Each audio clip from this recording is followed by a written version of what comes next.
Oke, Assalamualaikum warahmatullahi wabarakatuh. Selamat pagi. Hari ini kita akan mempelajari terkait dengan mata kuliah botani. Jadi botani itu merupakan suatu ilmu yang mempelajari tumbuhan, mulai dari bagian atas sampai ke bagian bawah, yaitu bagian akar. Di mana ilmu botani ini dibagi menjadi tiga untuk mata kuliah ini. Jadi akan kita pelajari terkait dengan morfologinya, kemudian yang kedua adalah anatominya, dan juga yang terakhir adalah taksonominya. Terkait dengan morfologinya, kita akan mempelajari tentang bentuk dan susunan tubuh dari tumbuhan. Baik itu bentuk dari daun, kemudian dari batangnya, dan juga akarnya. Kemudian selanjutnya yaitu anatomi.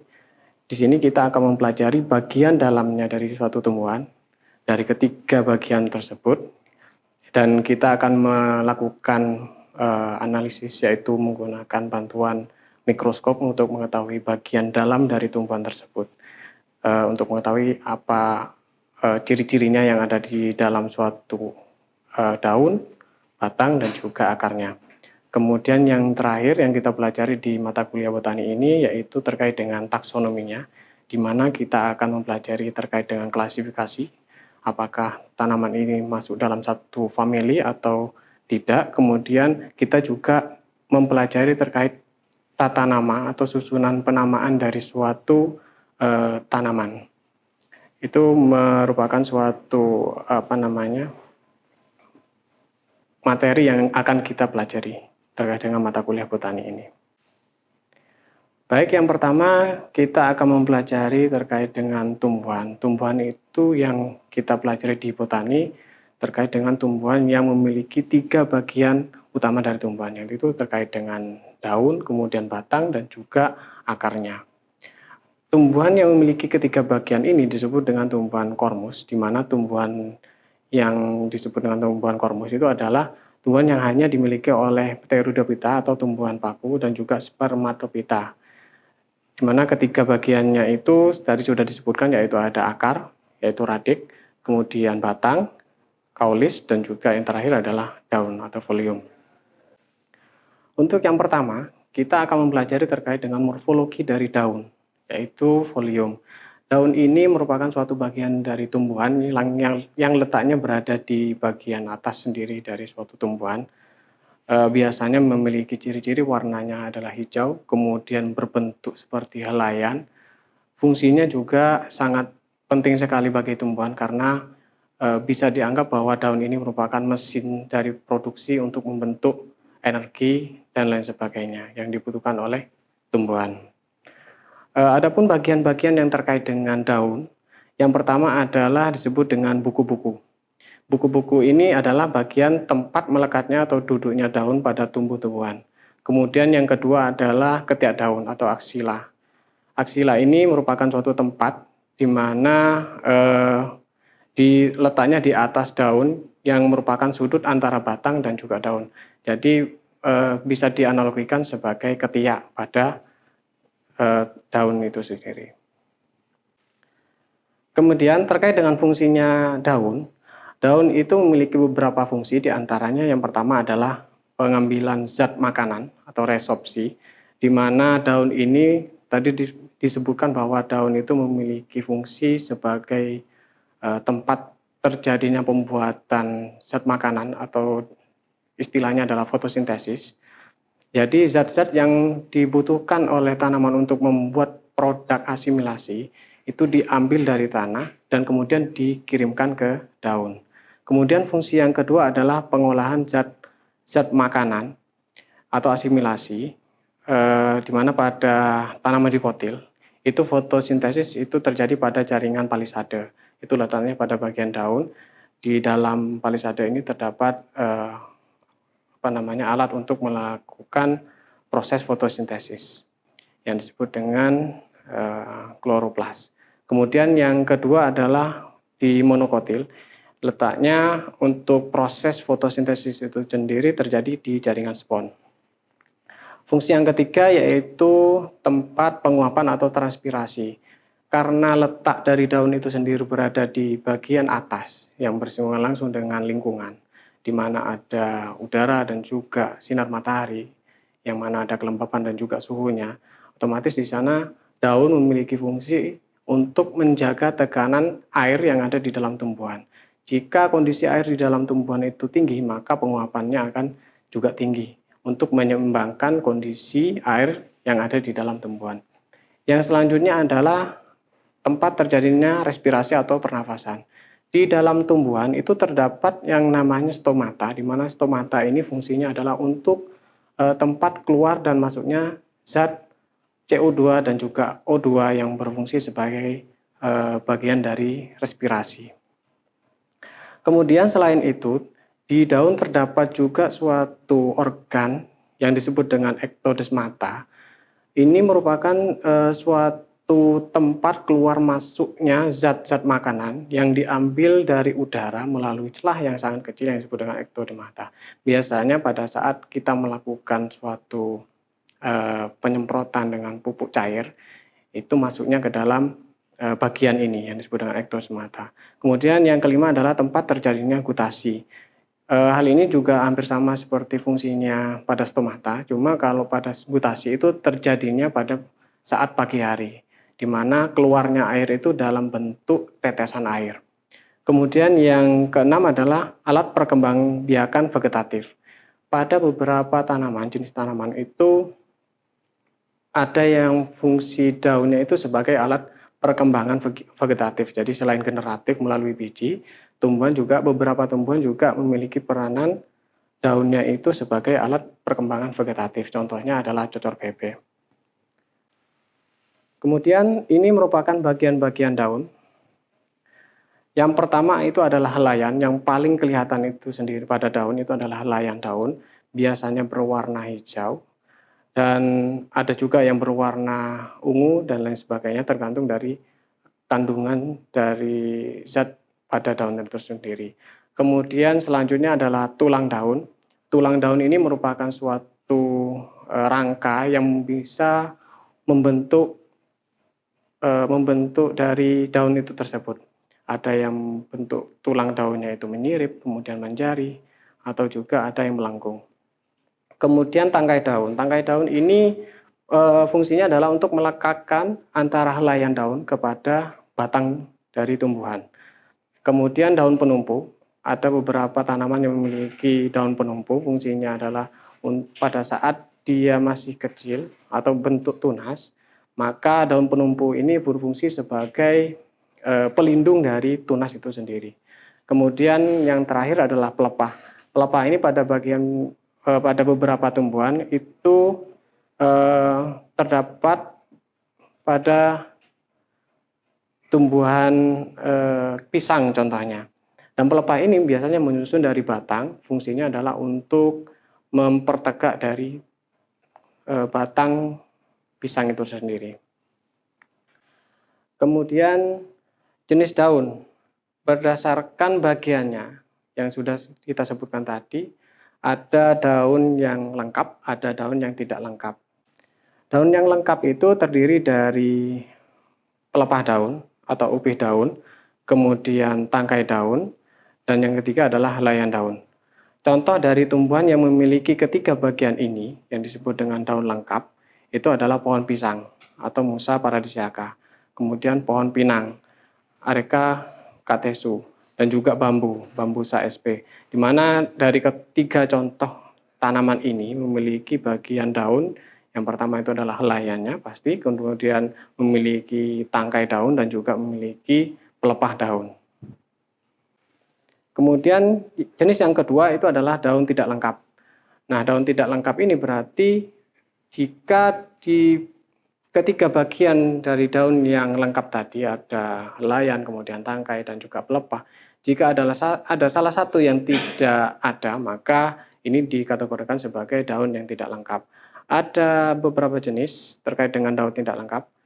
Yang pertama adalah jika hanya terdiri atas tangkai dan juga helaian saja, atau disebut dengan daun bertangkai, itu contohnya adalah daun nangka dan juga daun mangga.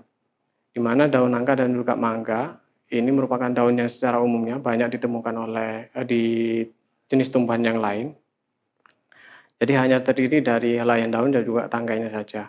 Kemudian jenis yang kedua adalah terdiri atas upih dan helaian. Contohnya adalah pada padi dan juga jagung. Kemudian yang ketiga hanya terdiri atas helaian saja, jadi tidak ada upih dan juga tidak ada pelepah. Contohnya adalah daun biduri. Kalau kita lihat di morfologi daun duri, antara helaian dan juga batang itu tidak ada penghubungnya, seolah-olah daun itu melekat langsung pada batangnya, sehingga daun biduri ini masuk pada jenis yang ketiga, yaitu hanya terdiri atas helaian saja. Nah, ini adalah contoh dari bagian-bagian daun. Jadi helaian itu yang paling kelihatan sendiri, yang paling dominan.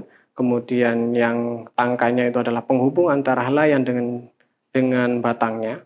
Kemudian pelepah itu antara tangkai dengan batang nanti akan berbentuk seperti melingkupi dari batangnya.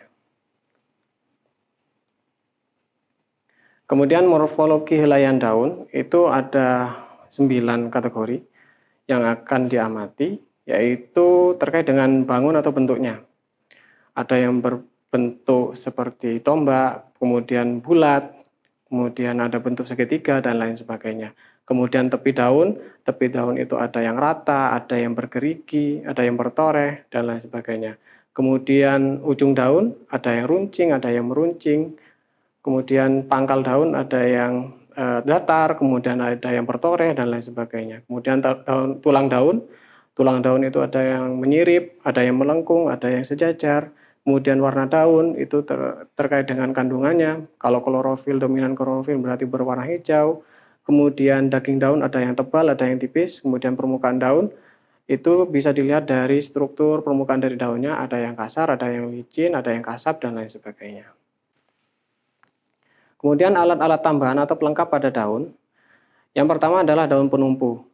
Daun penumpu itu merupakan 2 helaian lembaran serupa daun yang kecil terdapat dekat pangkal tangkai daun, berguna untuk melindungi kuncup pada saat masih muda. Jadi pada tumbuhan yang memiliki daun penumpu, beberapanya, itu pada saat kuncup akan keluar itu terdapat suatu pelindung yang berfungsi untuk melindungi daun pada saat dia akan mekar. Jadi selama daun belum mekar, maka daun ini berfungsi sebagai pelindung. Tapi setelah daun itu sudah mekar dan sudah dewasa, daun penumpu ini biasanya akan gugur dengan sendirinya. Kemudian menurut letaknya, daun penumpu itu dibagi menjadi beberapa. Yang pertama adalah daun penumpu bebas. Contohnya adalah pada kacang tanah. Jadi daun penumpu itu tidak berlekatan satu sama lain, bentuknya seperti sulur, tapi dia tidak berkembang. Bisa dilihat di gambar tersebut, letaknya itu bersebelahan dan tidak saling berkaitan, sehingga ini tergolong bebas, sehingga masuk dalam daun penumpu bebas. Kemudian yang kedua adalah daun penumpu yang melekat pada kanan dan kiri pangkal tangkai daun, contohnya pada bunga mawar. Nah, bisa dilihat di sini antara daun penumpu satu dengan yang lainnya itu saling melekat, sehingga ini seolah-olah seperti sayap. Tuh. Kemudian yang selanjutnya adalah selaput bumbung, alat tambahan atau pelengkap daun. Selaput bumbung ini merupakan selaput tipis yang menyelubungi pangkal suatu ruas batang, atau disebut juga dengan daun penumpu kedua. Contohnya itu pada daun Polygonum sp. Jadi pada antara ruas di buku-bukunya itu terdapat suatu lapisan tipis. Nah, ini contohnya pada daun Polygonum ini, dia seolah-olah bertindak sebagai daun penumpu kedua. Kemudian alat tambahan pelengkap yang lainnya yaitu lidah-lidah atau ligula, yaitu suatu selaput kecil yang biasanya terdapat pada batas antara upih dan helaian daun pada rumput atau Gramineae, yang berfungsi untuk mencegah aliran air pada saat terjadi hujan masuk ke dalam ketiak. Apabila ada suatu air hujan yang masuk ke dalam suatu ketiak daun, maka akan menyebabkan terjadinya pembusukan di area tersebut. Sehingga ini menguntungkan pada jenis rumput-rumputan yang memiliki morfologi tersebut. Jadi terjadinya daun busuk itu karena pengaruh faktor air hujan itu menjadi kecil. Kemudian bangun daun atau bentuk daun itu berdasarkan letak bagian daun yang terlebar itu bisa dibedakan menjadi 4 golongan. Yang pertama adalah bagian yang terlebar terdapat kira-kira di tengah-tengah di helaian daun. Yang kedua adalah bagian yang terdapat di bawah tengah helaian daun. Yang ketiga adalah bagian yang terlebar terdapat di atas tengah-tengah helaian daun. Dan tidak ada bagian yang terlebar atau helaian daunnya dari pangkal sampai ke ujung itu sama. Nah, kalau digambarkan secara ilustrasinya, jadi yang disebut dengan bagian terlebar ada di tengah-tengah, itu adalah pada bagian yang berwarna abu-abu. Nah, ini yang terlebar ada di tengah-tengah. Kemudian yang terlebar ada di bagian atas tengah. Jadi ini terlebarnya ada di sini. Jadi bagian abu-abu itu nanti bergeser ke arah sini. Kemudian yang ketiga yang di bawah ada di sini. Kemudian tidak ada yang lebar sama sekali, artinya bagian helaian daun itu mulai dari pangkal sampai ke ujung itu sama. Kemudian tepi daun itu ada yang rata, ada yang bertoreh. Kalau yang rata itu tidak ada lekukan sama sekali di bagian pinggir daunnya.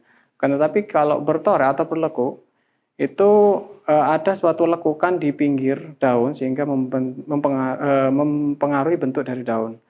Ada dua jenis dari daun yang memiliki toreh, ada yang disebut dengan bertoreh tidak mempengaruhi bentuk, ada yang bertoreh mempengaruhi bentuk. Kemudian selanjutnya yaitu terkait dengan tangkai daun, yaitu bagian daun yang bertugas menempatkan helaian daun pada posisi sedemikian rupa hingga dapat memperoleh cahaya matahari sebanyak-banyaknya.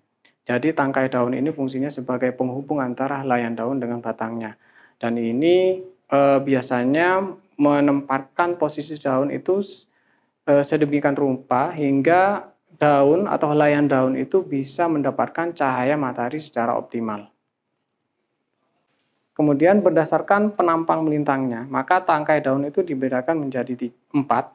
Yang pertama itu adalah bulat dan berongga. Misalnya itu terdapat pada tangkai daun pepaya atau karika pepaya. Kemudian jenis yang kedua itu adalah pipih dan tepinya melebar atau bersayap. Misalnya terdapat pada daun jeruk. Kemudian persegi, ini biasanya terdapat pada sebagian besar jenis tumbuhan. Kemudian yang terakhir adalah setengah lingkaran atau sering sekali disebut dengan sisi atasnya beralur, dangkal atau beralur dalam seperti pada tangkai daun pisang. Bisa dilihat di gambar sebelahnya. Kemudian tulang daun. Tulang daun tadi disinggung bahwa berfungsi sebagai pembentuk atau rangka dari daun itu tersebut. Jadi berdasarkan fungsi tersebut, maka dapat dikategorikan beberapa fungsi yang lain. Yang pertama adalah bahwa tulang daun itu selain berfungsi sebagai pemberi bentuk dari suatu daun, dia juga memberi kekuatan pada daunnya. Kemudian yang kedua adalah jalan pengangkutan zat-zat yang diambil tumbuhan dari tanah ke lembaran daunnya. Karena di dalam suatu tulang daun itu terdapat zat pengangkut, alat pengangkut yang terdiri dari xilem dan floem. Kemudian yang terakhir adalah jalan pengangkutan hasil asimilasi dari tempat pembuatannya dari daun menuju ke seluruh bagian tumbuhan. Karena tadi di dalam tulang daun itu terdapat dua zat pengangkut, alat pengangkut, yaitu ada floem dan xilem. Untuk asimilasi itu tugasnya adalah bagian dari floem. Kemudian bagian-bagian dari tulang daun itu ada 3. Yang pertama adalah yang paling besar itu sendiri, disebut dengan ibu tulang daun. Jadi ini yang paling dominan, biasanya terletak di tengah-tengah. Kemudian yang selanjutnya adalah tulang-tulang cabang. Dan ini biasanya timbul dari percabangan dari ibu tulang. Kemudian yang selanjutnya adalah urat-urat daun atau vena. Dan ini yang memberikan akses untuk melebarkan suatu zat alat-alat pengangkut ke seluruh bagian helaian daun. Kemudian berdasarkan susunan tulang daun, itu ada 4 jenis. Yang pertama adalah menyirip, kemudian yang kedua adalah menjari, yang ketiga adalah melengkung, dan yang keempat adalah bertulang sejajar atau sejajar. Biasanya berdasarkan dari ketiga jenis ini dikategorikan menjadi 2, ada tanam dikotil dan monokotil. Kalau dikotil itu biasanya memiliki ciri-ciri tulang daunnya itu menyirip atau menjari, sedangkan yang monokotil itu daunnya bertulang melengkung atau sejajar. Kemudian pelepah daun biasanya terdapat pada tumbuhan berbiji tunggal, monokotil, dan antara suku rumput-rumputan, suku empon-empon, dan juga golongan palem atau golongan dari kelapa. Fungsinya adalah merupakan bagian daun yang melekat atau memeluk batang, kemudian sebagai pelindung kuncup pada saat masih muda, kemudian memberi kekuatan pada batang tanaman, misalnya pada batang pisang, di mana batangnya itu tampak memeluk pisang, pelepahnya itu memeluk pisang sehingga dia memberi kekuatan pada batang semu tersebut. Demikian perkuliahan botani kali ini terkait dengan morfologi daun. Selanjutnya kita akan membahas terkait dengan morfologi batang. Sekian dari saya. Assalamualaikum warahmatullahi wabarakatuh.